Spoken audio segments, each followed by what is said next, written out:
നമസ്കാരം പ്രിയ പ്രേക്ഷകരെ, എല്ലാവർക്കും നമ്മുടെ ചാനലിലേക്ക് ഒരിക്കൽ കൂടി സ്വാഗതം.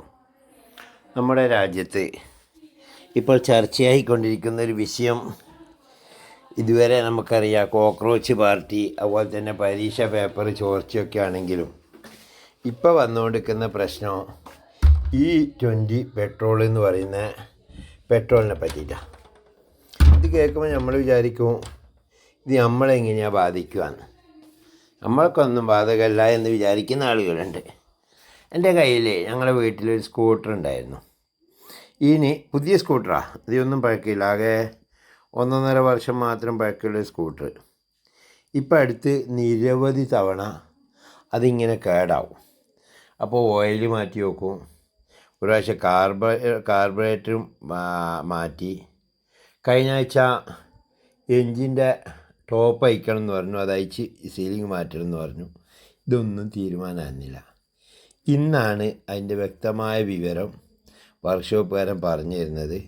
നിങ്ങൾ പുറത്താരോടും പറയരുത്, ഇത് E20 പെട്രോൾ എന്ന് പറയുന്ന പെട്രോളാണ് ഇപ്പോൾ ഇതിലടിക്കുന്നത്. നിങ്ങൾക്ക് അറിയണമെങ്കിൽ ഞാൻ പറഞ്ഞാരോടും പറയണ്ട, നിങ്ങളൊരു കുപ്പിയിൽ പെട്രോൾ മേടിച്ച് നോക്കിയാൽ അതിൽ പകുതി ഉണ്ടാവും ഒരു കളറിലും പകുതി വേറൊരു കളറിൽ കൂടിച്ചേരാതെ നിൽക്കുന്നുണ്ടാവും. അതാണ് E20 പെട്രോൾ എന്ന് പറയുന്നത്.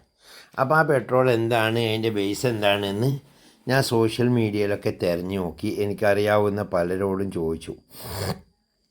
അപ്പോൾ അറിയാൻ കഴിഞ്ഞത്, ഈ ബോംബെയിലും മറ്റും പ്രത്യേകിച്ച് നമ്മുടെ കേന്ദ്രമന്ത്രി നിതിൻ ഗഡ്കരിയുടെ മക്കൾക്കെല്ലാം തന്നെ ഈ പഞ്ചസാര കമ്പനിയുണ്ട്.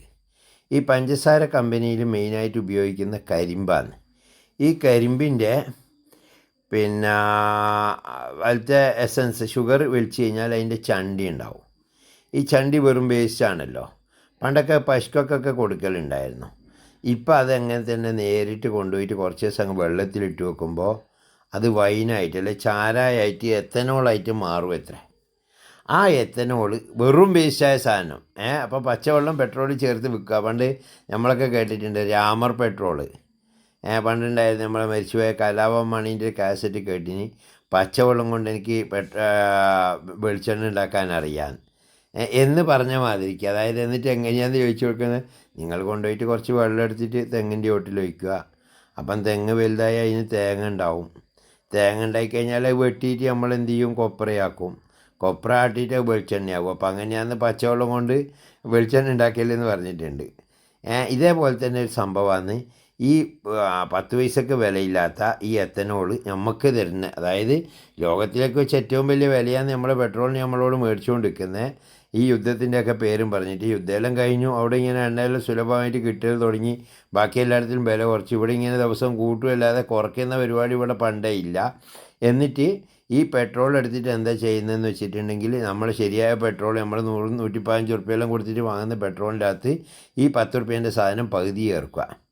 എന്നിട്ടായി നമ്മളെ വണ്ടിക്ക് ഒഴിക്കുമ്പോൾ വണ്ടി എന്ത് ചെയ്യുമോ, ഈ പറഞ്ഞ എത്തനോളും വെച്ചിട്ട് ഓട്ടുമ്പോൾ എന്താവുമെന്നറിയോ, വണ്ടീൻ്റെ എൻജിൻ ഇങ്ങനെ പെട്ടെന്ന് ഖറാബാവും. അതുകൊണ്ട് വണ്ടിക്ക് കേടുവരും.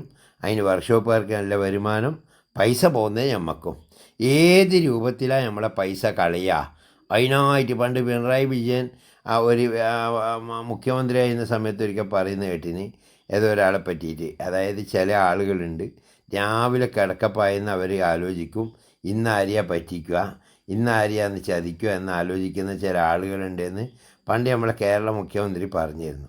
അത് ശരിക്കും അച്ചട്ടായിട്ട് നമ്മളെ കേന്ദ്രം നടപ്പിലായിക്കൊണ്ടിരിക്കുകയാണ്. ഏത് രൂപത്തിൽ ആരുടെ നിന്ന് എങ്ങനെയാണ് പൈസ പറ്റിക്കുക, അവർക്ക് കിട്ടിയില്ലെങ്കിൽ വേണ്ടിയില്ല. അതാണ് അതിൻ്റെ വെപ്പ്. അതായത് അവർക്ക് കുറച്ച് പൈസ കിട്ടും. ആർക്ക്, ഈ നിതിൻ ഗഡ്കരിക്കും മക്കൾക്കും ബാക്കിയുള്ളവർക്കെല്ലാം കുറേ പൈസയെല്ലാം നമ്മളെ ഈ പറ്റിക്കുന്ന വകയിൽ പൈസ കിട്ടും. പക്ഷെ അവർ നമ്മുടെ അടുത്ത് 100 ഉറുപ്പ്യ പറ്റിക്കുമ്പോൾ നമുക്ക് പോകുന്ന ഇത്തിരിയാ, ഇവിടെ അതടിക്കുന്നതുകൊണ്ട് 800-ഉം 900-ഉം 1000-ലും വേറെ പോവുകയാണ്. അത് വർക്ക്ഷോപ്പിലേക്കാണ് പോകുന്നത്. അതിവർ മനസ്സിലാക്കുന്നില്ല. അതുകൊണ്ട് ഇതിനെതിരെ എല്ലാവരും ജാഗ്രത പാലിക്കണം. ഒരു കൂട്ടായ പരിശ്രമത്തിലൂടെ ശരിയായ എണ്ണയാണ് കിട്ടുന്നതെന്ന് ഉറപ്പ് വരുത്തണം. അതാണ് എനിക്ക് വീഡിയോയിലൂടെ പറയാനുള്ളത്. ഇത് വളരെ സാമൂഹ്യ ഉത്തരവാദിത്തമായിട്ട് പറയാമെന്ന്, അല്ലാണ്ട് എൻ്റെ ചാനലിൻ്റെ കണ്ടൻറ്റായിട്ട് കാണരുത്. നിങ്ങളെല്ലാവരും മോട്ടോർ സൈക്കിളും സ്കൂട്ടിയും ഇതൊക്കെ ഉപയോഗിക്കുന്നവരാണല്ലോ. ഒന്നാലോചിച്ച് നോക്കുക, തുരുതുര വണ്ടി കംപ്ലൈൻറ്റ് വരുന്നുണ്ടോ എങ്കിൽ എണ്ണ നിർബന്ധമായിട്ടും ചെക്ക് ചെയ്യുക തന്നെ വേണം.